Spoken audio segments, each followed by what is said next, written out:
Nah, ini masalah sembahyang. Babus salati, sembahyang. Qala Allah Ta'ala fil Qur'anil Azim, firman Allah Ta'ala di dalam Al-Qur'an yang agung. Wa aqimis salata wa inna salata tanha 'anil fahsya'i wal munkar. Artinya dirikanlah salat, sesungguhnya salat bisa mencegah perbuatan keji dan mungkar. Wa qala ta'ala qad aflahal mu'minun alladzina hum fi salatihim khashi'un ila qaulihi ta'ala alladzina hum 'ala shalawatihim hafizun. Artinya sesungguhnya beruntung orang-orang mukmin yang mereka itu khusyuk di dalam salatnya dan mereka selalu memelihara atas salatnya 5 waktu. Qala Rasulullah sallallahu alaihi wasallam, "Shallu kama ra'aitumuni usalli." Artinya salatlah kalian seperti kalian melihatku salat. As-salatu menurut bahasa, salat itu menurut bahasa artinya berdoa dengan kebaikan. Dan menurut syara, perkataan dan perbuatan yang dimulai dengan takbir dan diakhiri dengan salam. Nah, itu sembahyang. Jadi sembahyang itu artinya berdoa. Cuma berdoanya dimulai dengan takbir. Apa itu takbir? Takbir itu adalah kalimat Allahu Akbar. Nah, itu takbir. Bila orang sembahyang cuma Allahu Akbarnya kada dibacanya, hanya dalam hati saja, maka kada sah sembahyangnya. Sedangkan kita mengangkat tangan itu sunnat hukumnya. Tiba kita usolli misalnya, usolli fardhal isya'i arba raka'atin ma'muman lillahi ta'ala, itu sunnat. Dan itu harus ada tegeretek di hati kita ketika kita mengangkat takbir. Kita mengucapkan Allahu Akbar. Nah, itu tegeretek sembahyang apa nih ditentukan. Sembahyang Isya 4 rakaat jadi makmum. Nah, itu ditentukan dalam hati. Tegeretek aja. Nah, itu niat namanya. Jadi mengangkat tangan itu sunat, kalimat Allahu Akbar itu wajib, nang diiringi lawan geretek hati, artinya aku niat mengerjakan fardu isya 4 rakaat jadi makmum karena Allah Ta'ala. Misalnya sembahyang sunnah, niat sunat ketika Allahu Akbar itu. Misalnya sembahyang duha, niat digeretek di hati sembahyang duha. Nah, bila orang mengangkat tangan, walaupun nahap mengangkat tangannya, cuma kedada Allahu Akbarnya, maka kada sah. Bapak jam mata misalnya, nah aja. Takun orang pian tadi kan apa kadang-kadang ngaran nano Allahu Akbarnya, bah nyawa kada tahu. Undani dalam benar kalimat Allahu Akbar gitu sehingga nyawa kada mendengar. Kenapa? Unda dalam hati ya kada sah sembahyangnya. Jadi wajib terdengar kita nang sembahyang.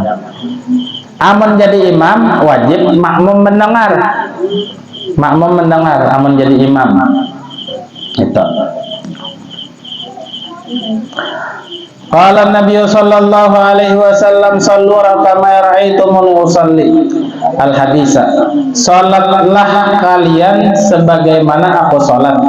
Maka orang salat itu mengikut atas cara yang dikerjakan Rasulullah SAW, yang telah diajarkan oleh para ulama, yang bersambung sanadnya dan gerakannya kepada Rasulullah SAW.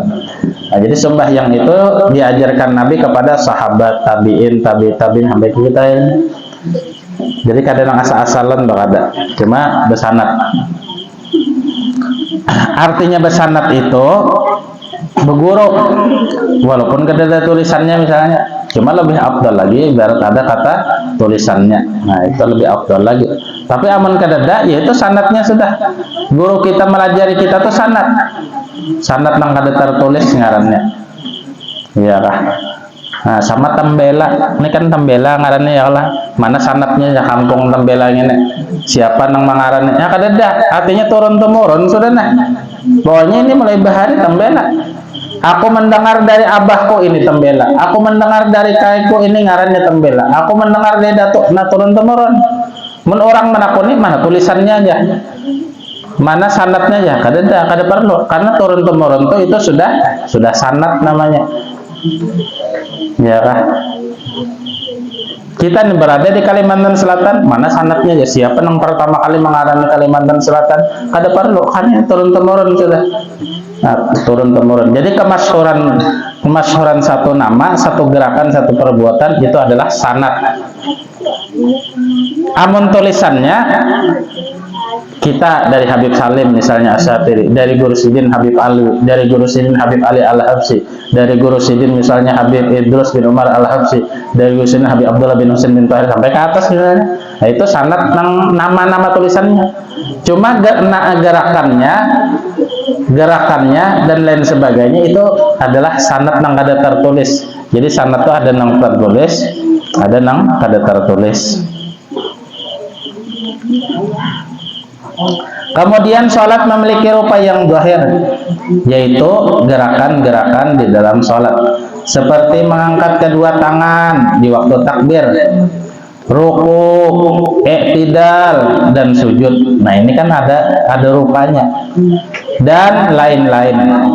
Dan memiliki rupa yang batin. Apa itu rupa yang batin? Yaitu khusyuk di dalam sholat. Kita khusyuk di dalam sholat itu adalah rupa yang batin, dan hadir hati di dalam membaca bacaan sholat, mulai mengangkat takbir Allahu Akbar, hatinya ini merasa dipandang oleh Allah Ta'ala, karena Allah Ta'ala itu maha besar dan sebagainya.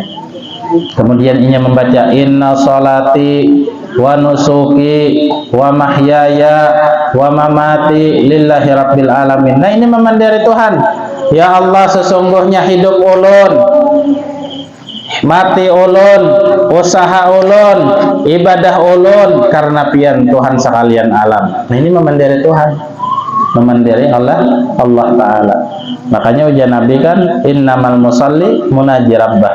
Hanya saja orang sembahyang itu ini memandiri Tuhannya, munaji rabbahu.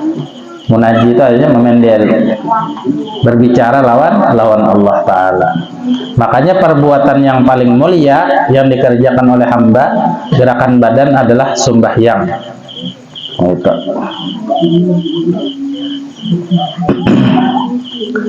Dan memiliki rupa yang batin, yaitu khusyuk di dalam sholat dan hadir hati di dalam membaca bacaan sholat. Maka sholat akan sempurna apabila bagian yang zahir dikerjakan dan yang batin juga dikerjakan. Artinya apa? Artinya yang zahir itu daripada mengangkat tangan digawi, Allahu Akbar digawi, merasa dipandang Allah juga digawi. Sakawanya tentunya kan, mungkin dari awal sembahyang sampai akhir kada kawa kita, siapa kawa kita, siapa kawanya. Nah, itu orang sembahyang bah. Makanya sembahyang itu ada rohnya, ada roh sembahyang itu ada. Berkata Imam Ghazali, masalul ladzi yuqimu suratas shalah adh-dhahirah wa yadkhulu an haqiqatihal batinah kama salil ladzi yuhdi malakin 'azimin wasfatan mayyitatan la ruha fiha. Artinya, berkata Imam Ghazali, perumpamaan orang yang mengerjakan sholat zahir dan dia lalai dan dari hakikatnya yang batin, itu seperti orang yang memberikan hadiah kepada raja yang besar akan sebuah bangkai padanya yang tidak ada ruhnya, dan itu adalah satu penghinaan besar bagi seorang raja. Dan engkau menghadiahkan sholatmu kepada Tuhanmu, maka hati-hatilah dengan sifat ini dan berusaha untuk khusyuk di dalam mengerjakannya. Nah, ini sakawanya kita. Amun khusus sebijinnya jelas wali Allah Ta'ala sudah kan. Kita mungkin kada kawa itu ya siapa kawa kita untuk khusyuk. Nah, sholat yang fardu ada 5. Pertama, sholat zuhur dikerjakan 4 rakaat. Kada mau 5 rakaat sembahyang ya kah? Aku bahagia sarakatnya kesentuhan ya, aku belabih. Kada mau. Lain orang berjualan menimbang gula misalnya 1 kilo, dilabihinya seperapatna boleh aja dah. Tapi amun sembahyang harus pas 4 juga digawe. Salat zuhur dikerjakan 4 rakaat awal waktunya ketika sudah tergelincir matahari, dan akhir waktunya bayang-bayang matahari menjadi seumpamanya selain bayangan istiwa. Nah, artinya nakai semeter atau tongkat jadi 2 meter lebih sedikit masuk dah waktu asar. Itu bahari orang kada bisa jam, boh ini nyaman benar. Ada jam sudah, jadi kada perlu mau ukur-ukur gitu lagi. Setel aja radio, sudah kan di Masjid Al-Karamah Bang belum enggak? Bila sudah ya sudah masuk. Bilanya belum adanya aja, karena ada aja jam juga sudah. Nah itu nyaman zaman ini kada jam orang bahari. Makanya orang bahari itu apabila hendak mengetahui waktu sembahyang harus tahu ilmu palak, artinya ilmu di dalam menentukan matahari ini. Nah ini ada ukurannya, salang diukur dulu. Jadi kita bisa sembahyang zuhur di Masjid Al-Karamah itu. Jadi nang panitia Masjid Al-Karamah tuh ini waktu sudah masuk nih, umpamanya jam 12:30 pas. Jadi nang panitian itu beristilahnya mengambil bilah diukurnya, memastikan aja, padahal sudah pasti, memastikan aja lagi, sehingga imbah diukurnya lebih sedikit hanya bangnya. Nah itu di Masjid Al-Karamah itu bisa tuh melihat. Jadi nang waktu itu sudah ditentukan, kemudian diukurnya iya juga. Nah tapi amun malam gak ada ukuran, kira-kira malam enggak. Itu waktu tengah hari, waktu itu kita sembahyang zuhur di situ. Bisa tuh sekali melihat tubuhannya mau ukur kita. Ini kada semuanya orang bisa mengukur, artinya mun ada ilmunya, ada pemahamannya, ada pengertiannya, hanya kau bisa mengukur. Itu waktu sembahyang. Nah ini kebanyakan dikerjakan orang bahari. Amun ini kada perlu lagi, lihat jam. Bila 12:30 zuhur sudah. Bila 3:30 asar sudah. Bila 6:30 maghrib sudah. Bila 7:30 limpat sedikit bisa sudah. Bilanya subuh jam 5 iya sudah. Nah itu rata-ratanya dong kan. Memang waktu itu berbeda-beda. Ada berbeda-beda itu setiap bulan tuh ada beda-beda waktu itu. Cuma ada banyak. Nah itu dalam menentukan waktu sembahyang. Yang kedua sembahyang asar dikerjakan 4 rakaat juga. Awal waktunya apabila bayang-bayang matahari seumpamanya dan lebih sedikit. Akhir waktunya tenggelam matahari. Nah matahari kededa lagi. Matahari kededa lagi ini bisa dipastikan kita di atas gunung atau di pinggir pantai. Itu bisa kelihatan. Amun kita di kampung ini lindung lah, lindung pohon, lindung bangunan, tidak kawan. Tapi amun kita hendak melihat matahari timbul atau matahari tenggelam bujur-bujur, itu di pantai atau di atas gunung. Itu kelihatan lah. Hendak memastikan lah. Nomor 3 sembahyang maghrib dikerjakan 3 rakaat. Awal waktunya dari terbenam matahari hingga hilang bayang-bayang mega merah di langit. Bayang-bayang nang merah itu nak ada lagi kadap bujur. Ya kurang lebih sejam lebih sedikit lah waktunya imbah nang terbenam matahari.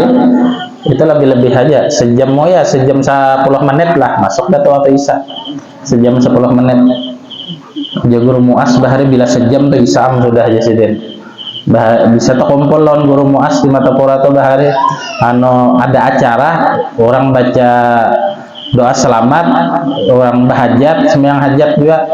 Itu jam sudah sejam sudah pada maghrib. Waktu maghrib ini jasidin sejam aja. Bila sejam lebih sedikit, ya sudah isya sudah jasidin. Nah itu tak. Cuma mendilabihkan tuh ngarnya hati-hati. Nah, itu waktu maghrib.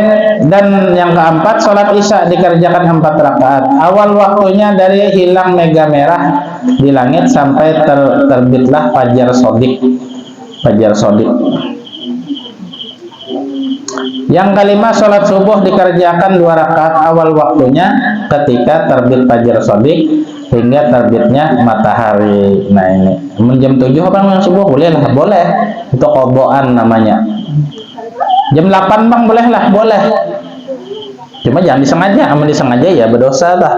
Berdosa iya, berpahala iya. Jadi dua-duanya dapat. Iyalah. Jangan berelaan. Habis sudah waktunya ya harus sembahyang lagi ya anak. Waktunya ibadatnya kita sampai jam 6 aja subuh ini tarang dah hari nak. Dilihat jam 7:30. Bah kada kau isuk ayo yang subuh jane libur aja doh. Nah jangan, tetap sembahyang. Usolli fardhu subhi raka'ataini qadaan lillahi ta'ala. Allahu akbar. Nah jadi tetap wajib dibayari. Bah Tuhan tahu aja toh ya. Nah ada boleh sistem mana itu. Allah Ta'ala maha tahu walaupun kada disambat. Cuma kita yang mengerjakan di waktu sudah keluar waktunya tetap wajib dikerjakan. Tetap wajib. Kalau pang hilang kewajiban kita, tanggung jawab kita kada. Karena itu akan dipertanyakan di kubur, kena akan dipertanyakan di akhirat, kena. Nah itu. Jadi bahari sembahyang ini amun Siti Khadijah itu kada sawat menamui. Bini Nabi yang pertama siapa? Khadijah. Sidin kada sawat menemui sembahyang 5 waktu ini. Kenapa? Karena belum diwajibkan oleh Allah dan belum dilajarkan oleh Allah kepada Jibril kepada Rasulullah belum. Sedangkan Siti Khadijah itu wafatnya kurang lebih 2 tahun sebelum terjadi Isra wal Mi'raj. Sebelum terjadi Isra wal Mi'raj 2 tahun meninggal Siti Khadijah. Imbah meninggal 2 tahun Siti Khadijah, hanya Nabi diperintahkan untuk Isra wal Mi'raj. Untuk apa Isra wal Mi'raj? Untuk mengambil perintah masalah sembahyang. Jar Allah apa? Subhanalladzi asra bi 'abdihi lailan minal masjidil haram ila masjidil aqsa. Itu aqsa naik ke atas langit pulang. Itu. Di situ dilajarkan. Malam tadi Nabi Isra wal Mi'raj, malam tadi menjelang waktu subuh. Menjelang, cuma belum waktu subuh, menjelang waktu subuh ya, waktu orang tahajud tuh nah, waktu sahur. Itu terjadinya Isra wal Mi'raj. Sudah diwajibkan, cuma Nabi kada tahu. Nah kayak apa cara sembahyangnya, berapa rakaat, apa bacaannya, belum tahu lagi Nabi. Lalu Allah perintahkan Jibril, Jibril, ikam aku suruh mendatangi kekasihku Nabi Muhammad. Lajari sidin itu sembahyang subuh, mulai waktunya sampai habis waktunya, mulai yang mensahhakannya sampai yang membatalkannya, sampai yang memakruhakannya. Lalu di awal waktu subuh Jibril turun kembali menghadap Nabi, mendatangi ke rumah Nabi. Imbah datang ke rumah Nabi Jibril, lalu dilajarkan, ya Rasulullah, ulun diperintahkan oleh Allah Ta'ala untuk menyampaikan tata cara dan adab di dalam sembahyang subuh. Ini waktu subuh dan ulun lajari pian sebagaimana Allah lajarkan kepada ulun. Lalu dilajarilah oleh Jibril Nabi Muhammad akan sembahyang subuh. Bacaan-bacaannya apa segala kan dilajari sampai waktunya habis dipadahkan. Paham ya Rasulullah? Nggih paham. Ibadat kita ada yang ditakunakan kah? Kada. Paham bujur sempurna. Alhamdulillah. Lalu Jibril naik lagi menghadap Allah. Zuhur belum diwajibkan. Kada tahu waktu zuhur ini bila pulang. Jam 9 kah jam setengah 10 kah? Kada tahu. Pas di awal waktu zuhur Jibril turun pulang disuruh Tuhan. Bakatok pulang lawan Nabi. Ibadat kita, Assalamualaikum. Waalaikumsalam. Siapa tuh? Jibril. Masuk panang Jibril. Masuk. Masuk Jibril. Ada apa nih? Allah perintahkan ulun supaya melajari tentang tata cara dan adab sembahyang zuhur. Lalu dilajarkan Jibril kepada Nabi sebagaimana yang kita kerjakan 4 rakaat itu di awal waktu zuhur. Kada mau tasahud awalnya itu di rakaat pertama kada mau, atau dikerjakan tasahud awalnya itu di rakaat ketiga kada mau. Nang itu Bang, makanya yang kita gawe. Paham ya Rasulullah? Inggih paham. Ya sudah ulun permisi. Naik lagi menghadap Allah Subhanahu wa taala pas di awal waktu asar turun pulang. Bakatok pulang, melajari pulang tentang asar. Paham ya Rasulullah? Inggih naik pulang. Di awal waktu maghrib turun pulang. Paham? Inggih paham. Naik pulang. Di awal waktu isya turun pulang melajari sembahyang isya. Lawan sembahyang sunnah-sunnahnya dan sebagainya.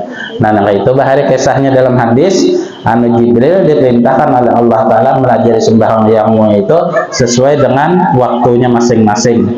Kadang sekaligus tuh ada. Karena Jibril itu adalah sahabatnya Rasulullah.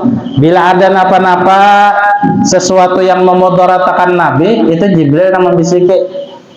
Bahari ada sahabat hendak mentes Nabi, ujarnya, aku nih hendak bang masuk Islam, cuma aku nih hendak mentes Nabi dulu, hendak mentes Muhammad dulu. Lalu disuruhinya Nabi ini makanan. Orang Arab tuh paling ketujuh makan kambing. Menurut orang sini kayak kurang ketujuh ya Allah, darah tinggi makan kambing itu aja. Jadi disuruhin Nabi kambing, bagian paha. Karena paha tuh paling nyaman, paling empuk, dagingnya terbanyak disurungnya. Cuma jinya aku andaki racun di situ, diracuni.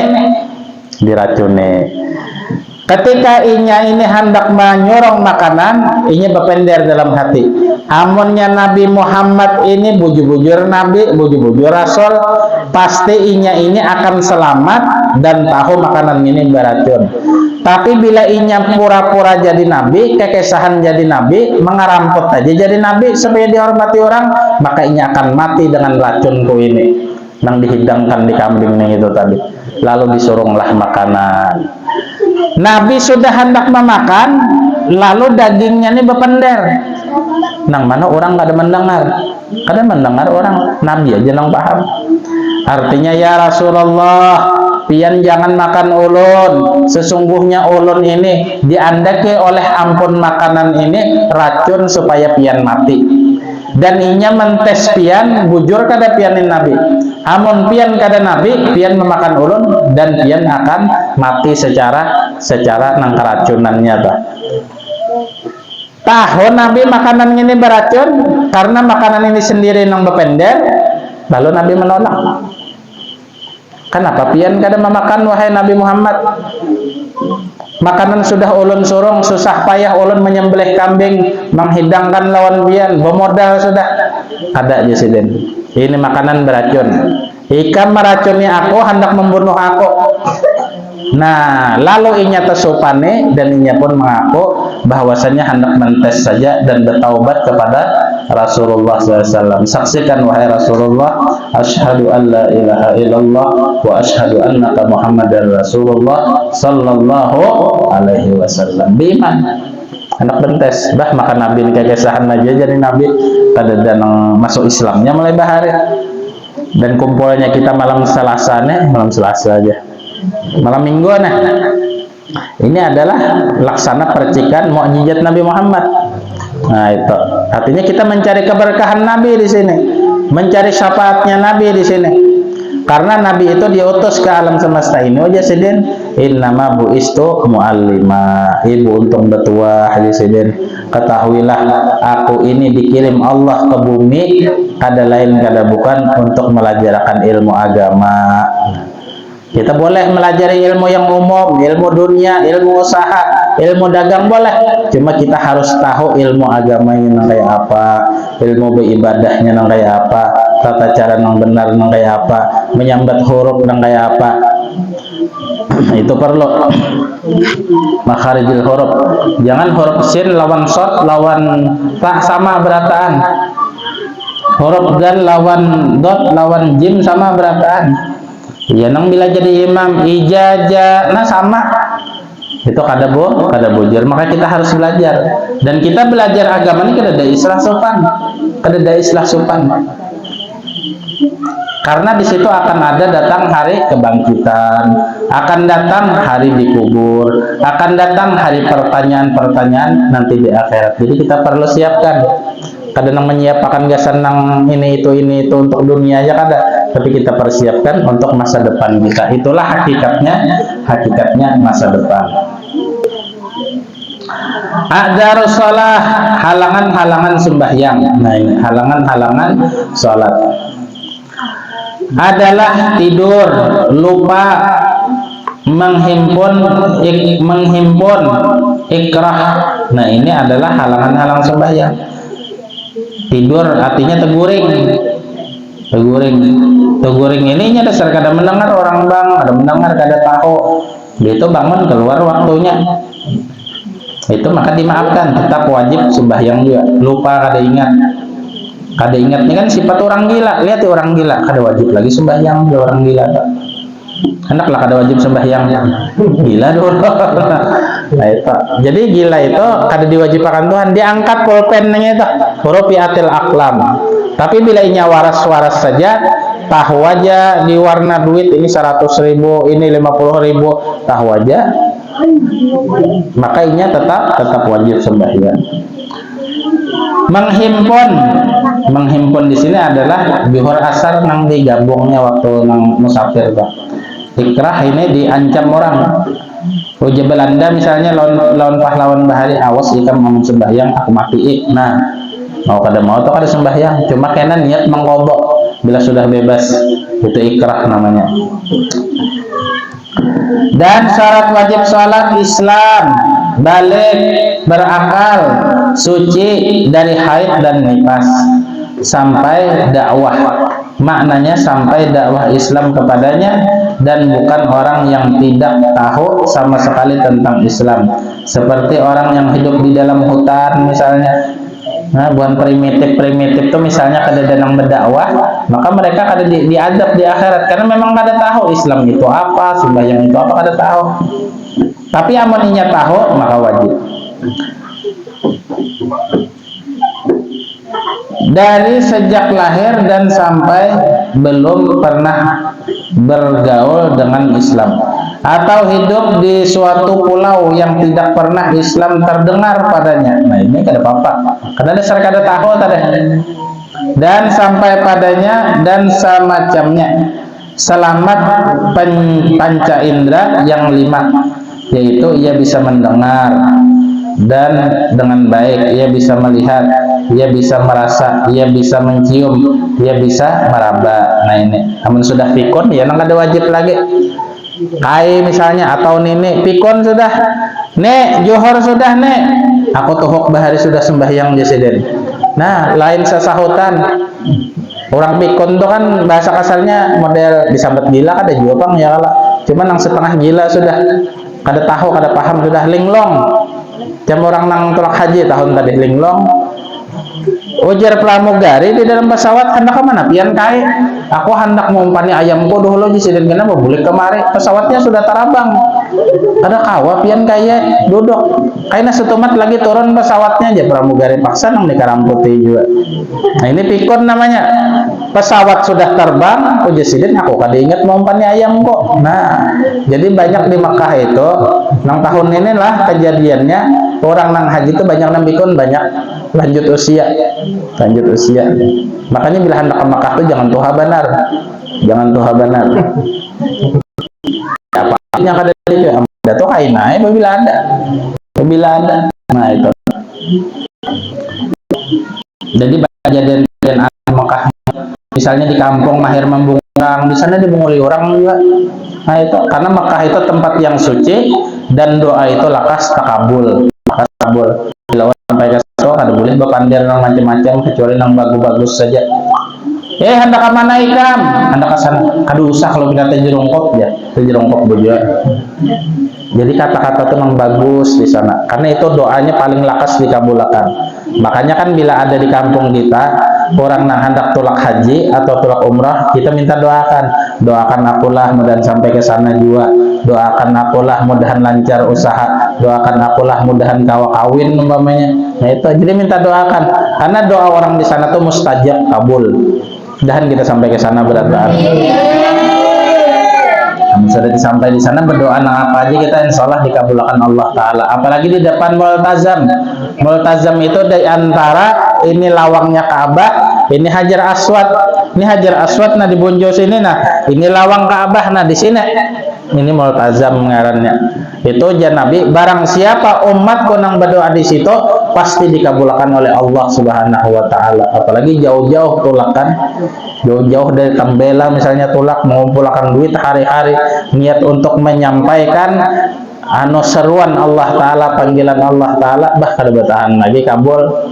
Makanya kadada sejarahnya orang berumrah boleh ke kampung bangkrut, kadada.